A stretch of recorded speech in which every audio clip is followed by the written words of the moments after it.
सभी का स्वागत है यार फिजिक्स क्लासेस में। आज हम लोग बात करेंगे ऑब्जेक्टिव हम लोग आज पढ़ेंगे इलेक्ट्रिक चार्ज। इलेक्ट्रिक चार्ज का ये फर्स्ट पार्ट है। इस फर्स्ट पार्ट में आपको मिलेंगे 100 मीन्स फर्स्ट क्वेश्चन से लेकर के 20 क्वेश्चन, 1 से 20 तक क्वेश्चन का आंसर आपको इस पार्ट में मिलेंगे।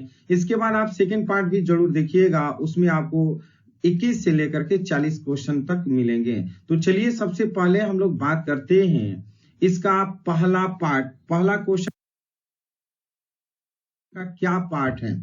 यानी कि सबसे पहले क्वेश्चन की बात करते हैं, विद्युत आवेश कौन सा राशि है। विद्युत आवेश कौन सा राशि है, तो कहेंगे विद्युत आवेश एक अदिश राशि है। याद रखिएगा, विद्युत आवेश कौन सा राशि है, तो कहेंगे विद्युत आवेश एक अदिश राशि है। सेकेंड क्वेश्चन की बात करते हैं कि विद्युत आवेश का SI मात्रक क्या है, तो विद्युत आवेश का SI मात्रक का आंसर कूलाम होगा। तो विद्युत आवेश का SI मात्रक क्या होगा, कूलाम। तो ऑप्शन सी सही होगा। नेक्स्ट क्वेश्चन की बात करते हैं कि विद्युत आवेश का विमीय सूत्र क्या है।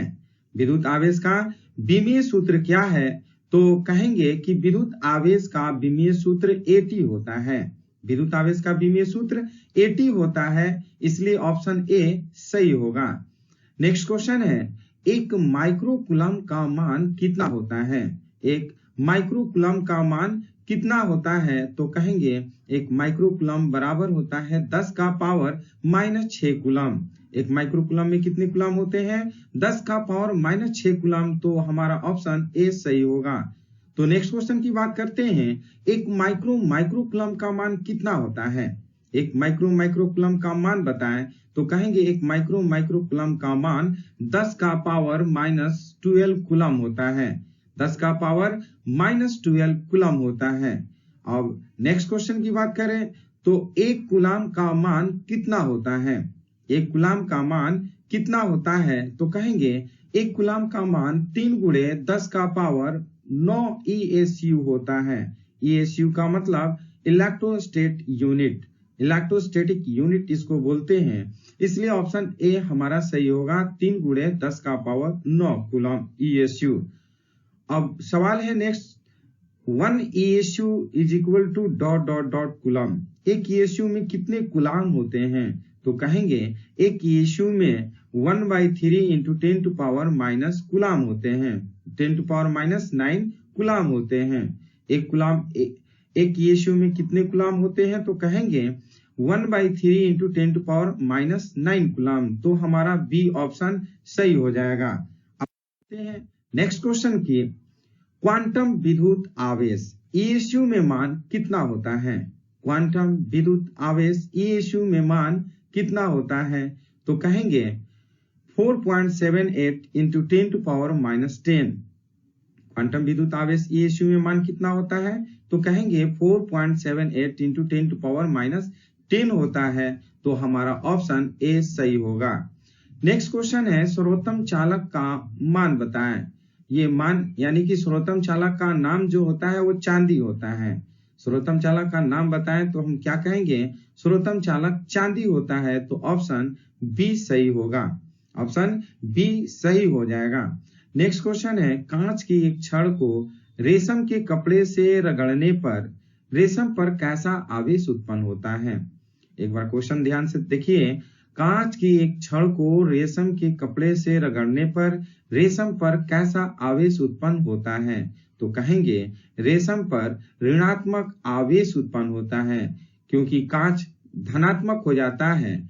और जब कांच की छड़ को जब हम रेशम के कपड़े से रगड़ते हैं, तो कांच की रेशम पर जो आवेश उत्पन्न होगा वो ऋणात्मक आवेश हो जाएगा, और कांच की छड़ जो होगा वो धनात्मक हो जाएगा। इसलिए इस क्वेश्चन का आंसर बी ऑप्शन होगा, ऋणात्मक आवेश।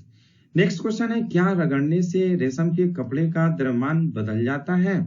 क्या रगड़ने से रेशम के कपड़े का द्रव्यमान बदल जाता है, तो कहेंगे हाँ बदल जाता है, क्योंकि जब भी रेशम के कपड़े पर कोई भी कांच की छड़ को रगड़ते हैं, तो वहां पर इलेक्ट्रॉन का आदान प्रदान होता है। इलेक्ट्रॉन एक बॉडी से दूसरे बॉडी में चला जाता है, जिसके कारण उसके द्रव्यमान भी चला जाता है। तो इस तरह से द्रव्यमान बदल जाता है। तो कहेंगे कि हाँ 10 का पावर -23 ग्राम बढ़ जाता है। तो ऑप्शन हमारा ए सही होगा। नेक्स्ट क्वेश्चन है, प्रकृति में किसे प्रारंभिक आवेश माना जाता है? प्रकृति में किसे प्रारंभिक आवेश माना जाता है? तो कहेंगे प्रकृति में प्रारंभिक आवेश E ± 1.6 × 10⁻19 कूलम को माना जाता है। E ± 1.6 × 10⁻19 coulomb. तो ऑप्शन ए सही होगा। नेक्स्ट क्वेश्चन की बात करें, क्या आवेशित वस्तु की गति के कारण विद्युत आवेश का मान परिवर्तित होता है? क्या आवेशित वस्तु की गति के कारण विद्युत आवेश का मान परिवर्तित होता है? तो कहेंगे नहीं। क्यों? इसलिए क्योंकि जब भी इलेक्ट्रॉन अपने न्यूक्लियस के चारों ओर मूव करता है, चाहे वो रेस्ट में रहे चाहे वो गतिमान में रहे, उनके मान में कोई परिवर्तन नहीं होता है। यानी कि जो उन पे आवेश होता है, इलेक्ट्रॉन पे जितना आवेश होता है, गतिमान करने के दौरान भी उतना ही आवेश होगा। इसलिए विद्युत आवेश के मान में कोई परिवर्तन नहीं होता है। तो ऑप्शन हमारा बी सही होगा। नेक्स्ट क्वेश्चन है, क्या आवेशित करने पर वस्तु का द्रव्यमान प्रभावित होता है? क्या आवेशित करने पर वस्तु का द्रव्यमान प्रभावित होता है? तो कहेंगे हाँ, ऑप्शन ए होगा। हाँ, क्यों होगा? क्योंकि इसलिए हम बता सकते हैं क्योंकि जब भी वस्तु आवेशित होता है तो आवेशित होने का तात्पर्य है कि उसमें इलेक्ट्रॉन का आदान प्रदान होना। यदि अगर कोई वस्तु धनात्मक हो रही है तो उसमें द्रव्यमान की कमी हो जाती है, और यदि कोई वस्तु अगर ऋणात्मक होती है तो उसमें द्रव्यमान की वृद्धि हो जाती है। इसलिए आवेशित होने का तात्पर्य है कि उनमें द्रव्यमान का आदान प्रदान होता है, द्रव्यमान से प्रभावित होता है। इसलिए हम कहेंगे ऑप्शन ए सही होगा। चलिए हम लोग नेक्स्ट क्वेश्चन है, यदि किसी वस्तु पर आवेशों का कुल योग 0 हो तो वस्तु कैसे कही जाती है? यदि किसी वस्तु पर आवेशों का कुल योग 0 हो तो वस्तु कैसी कही जाती है? तो हम जैसे जानते हैं कि यदि किसी वस्तु पर ऋणात्मक का मान अधिक होता है तो वस्तु ऋणात्मक कही जाती है। यदि उस वस्तु पर धन यानी कि धनात्मक होती है तो वस्तु धनात्मक आवेश कही जाती है। लेकिन जब न धनात्मक हो और न ऋणात्मक हो, अर्थात दोनों का योग अगर 0 हो जाए तो वैसी वस्तु को उदासीन कही जाती है। तो कहेंगे ऑप्शन सी सही होगा, उदासीन।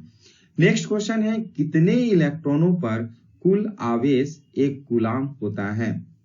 कितने इलेक्ट्रॉनों पर कुल आवेश 1 कूलम होता है? तो कहेंगे 6.25 × 10⁻18। 6.25 × 10⁻18 सी ऑप्शन सही होगा, क्योंकि 1 कूलम में इलेक्ट्रॉनों की जो संख्या होती है वो 6.25 × 10⁻18 होती है। कितना? 6.25 × 10⁻18 होती है। तो हमारा ऑप्शन सी सही होगा। नेक्स्ट क्वेश्चन की बात करते हैं कि एक हीलियम परमाणु के नाभिक पर कितना आवेश होता है? एक हीलियम परमाणु के नाभिक पर कितना आवेश होता है? तो कहेंगे हीलियम में 2 परमाणु संख्या होता है और एक परमाणु संख्या पे इलेक्ट्रॉन 1.6 × 10⁻19 कूलम होता है। तो 1.6 × 10⁻19 कूलम को अगर हम 2 से मल्टीप्लाई करते हैं तो 30 या मीन्स 3.2 × 10⁻19 कूलम होगा। तो ऑप्शन बी हमारा सही हो जाएगा।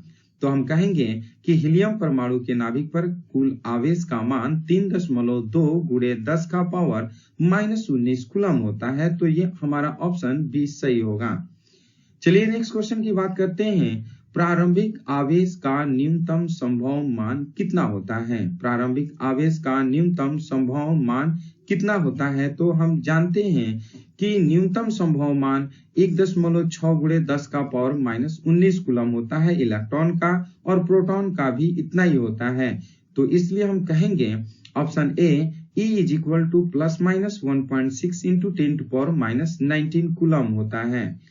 नेक्स्ट क्वेश्चन की बात करें, तो एक कूलाम में इलेक्ट्रॉनों की संख्या कितना होता है? एक कूलाम में इलेक्ट्रॉनों की संख्या कितना होता है? तो कहेंगे 6.25 इंटू 10⁻18 यानी कि 6.25 गुणे 10⁻18 इलेक्ट्रॉनों की संख्या जो होती है वो एक कूलाम में होती है। तो ये ऑप्शन सी हमारा सही होगा।